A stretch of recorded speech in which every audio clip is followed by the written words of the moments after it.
In the heart of the unforgiving Himalayas, where legends are born, a team of explorers seeks the truth behind the myth of the Yeti. What they uncover is far more terrifying than they ever imagined. Nature's most elusive guardian has awakened, and it's watching. The icy winds howled as the small research team began their ascent into the heart of the Himalayas. Led by renowned anthropologist Dr. Elizabeth Crane, this expedition had one clear goal: to find irrefutable evidence of the Yeti, the elusive creature known in legend as the abominable snowman. While many dismissed the Yeti as nothing more than a myth, for Dr. Crane, this was personal. Years of ridicule in the academic world had left her determined to prove her theory. She believed the Yeti was real, a relic of a long-lost species.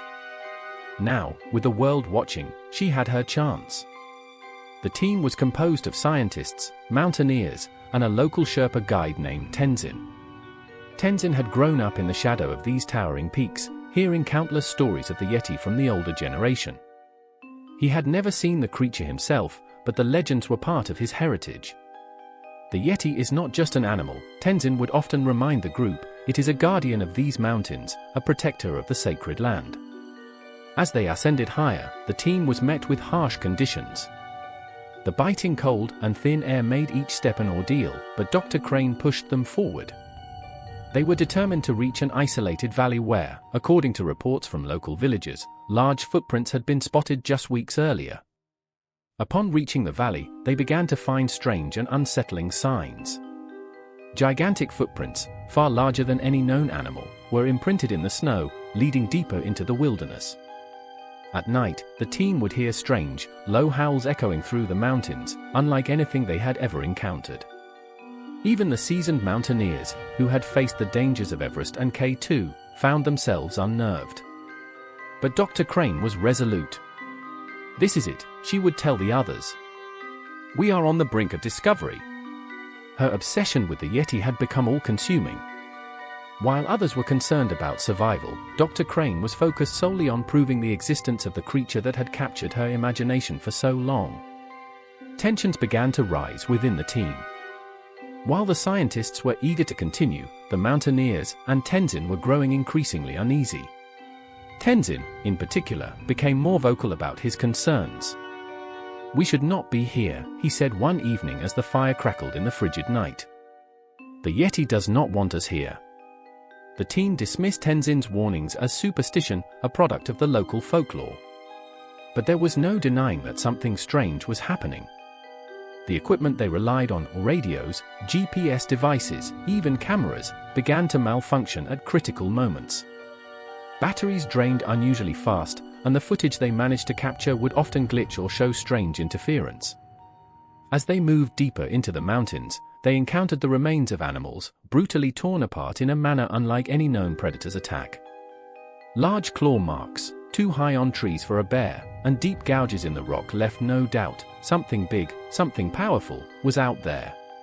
Tensions finally boiled over one evening after another series of mysterious occurrences. The team gathered to discuss whether to continue or turn back. Dr. Crane was adamant: this was the closest they had ever been to finding proof of the Yeti. "We can't give up now.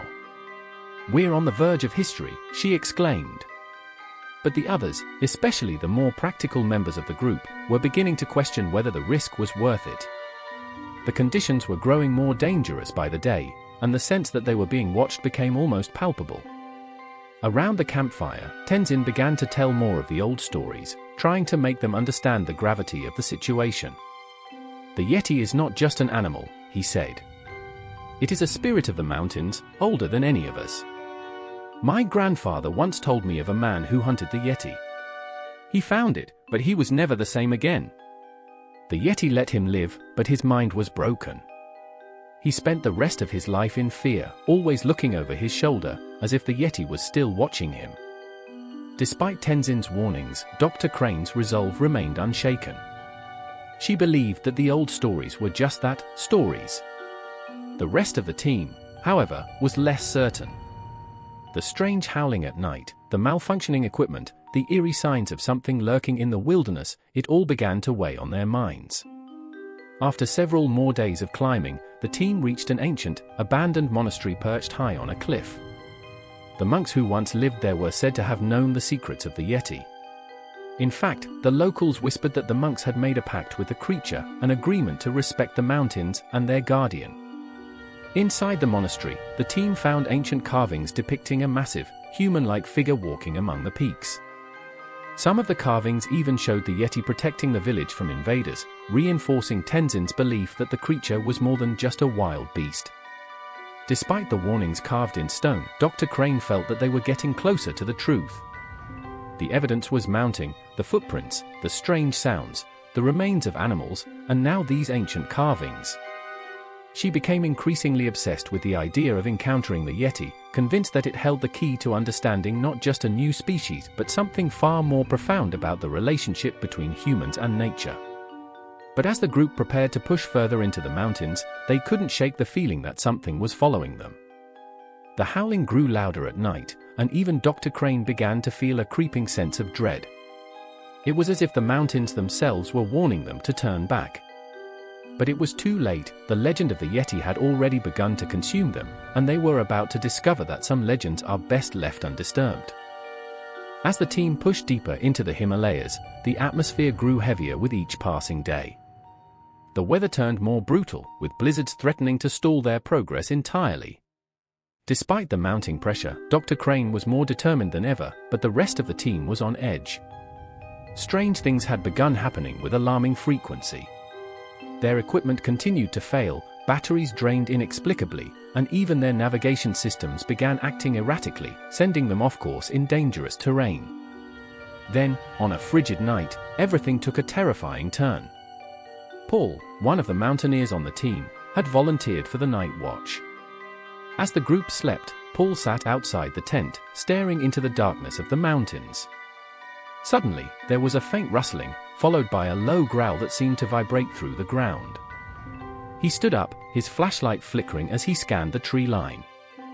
Without warning, something huge and fast moved in the distance, just a shadow, barely visible. Paul shouted, grabbing his radio to alert the others, but the device malfunctioned, crackling with static. Panic set in as the growling grew louder. Then, the flashlight died. Paul was alone in the darkness. A few minutes later, he was gone. The team found his body the next morning, brutally torn apart. His limbs were mangled, and deep gashes covered his chest. The snow around him was stained red, a horrifying testament to the violence that had occurred during the night. No known predator in these mountains could have done such a thing. It was clear that whatever had attacked Paul was far more dangerous than they had imagined. Fear swept through the camp. The once united team was now paralyzed by terror. Tenzin's words from the night before echoed in their minds: this was the Yeti's territory, and they had trespassed. Dr. Crane, however, refused to abandon the mission. "We've come too far to turn back now," she insisted. "This is the proof we've been searching for. The Yeti is real, and we're close." But the rest of the team wasn't so sure.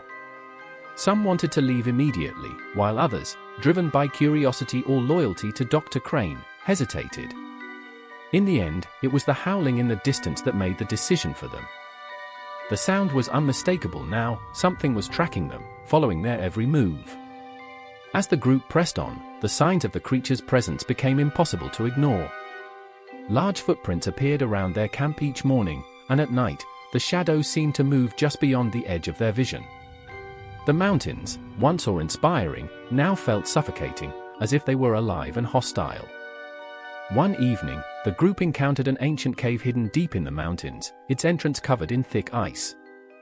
Inside, they found more carvings, similar to the ones in the monastery, but these were far more detailed. They showed the Yeti standing over a group of humans, its massive hands raised in both protection and warning. One carving depicted a man offering something to the Yeti, an ancient pact, perhaps.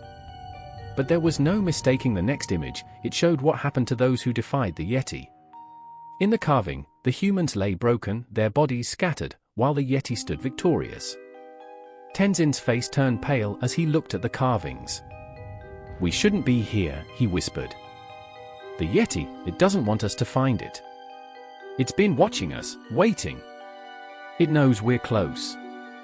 That night, another team member went missing. Sarah, one of the researchers, had stepped outside the tent to get fresh air, but she never returned. The next morning, her body was found near the edge of a cliff, lying in the snow. Like Paul, she had been attacked, her body twisted in ways that defied explanation. The team was now in full panic. Half of them wanted to turn back, but the path they had come from seemed just as dangerous as the one ahead. They were trapped. Dr. Crane's obsession had taken a toll on her as well. The once confident and commanding leader now seemed fragile, her eyes haunted by sleepless nights and the growing realization that they were being hunted. Yet, she refused to give up. "We're so close," she kept saying, though no one was sure what she meant anymore.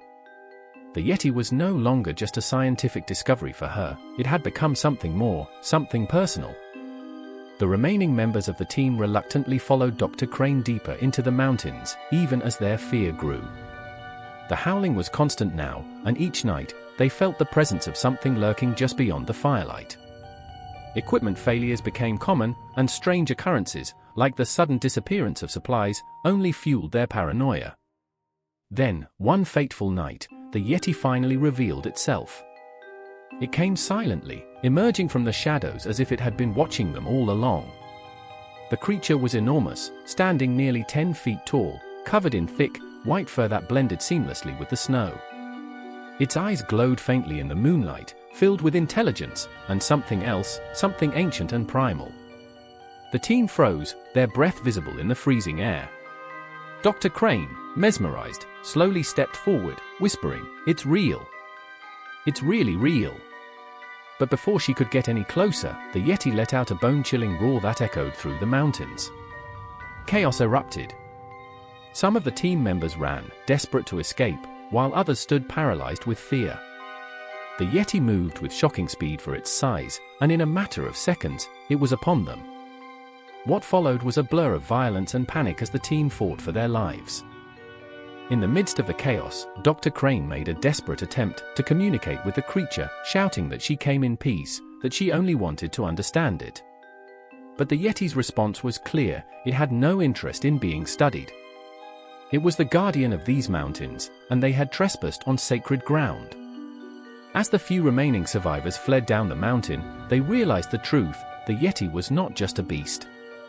It was a force of nature, a guardian that had protected these lands for centuries, and it would stop at nothing to keep them safe from human interference. The mountains, they now understood, were not meant to be conquered. And the Yeti, watching from the peaks, would ensure that no one ever tried again. As we conclude this journey into the unknown, remember that the world still holds many mysteries, some better left undiscovered. But it's our curiosity and determination that push us forward, even in the face of the impossible. Let this story of the Yeti inspire you to explore, seek the truth, and embrace the adventure in life. And before you go, don't forget to subscribe, leave a like, and share your thoughts in the comments. Your support means everything, and together, we can continue exploring the untold stories of our world.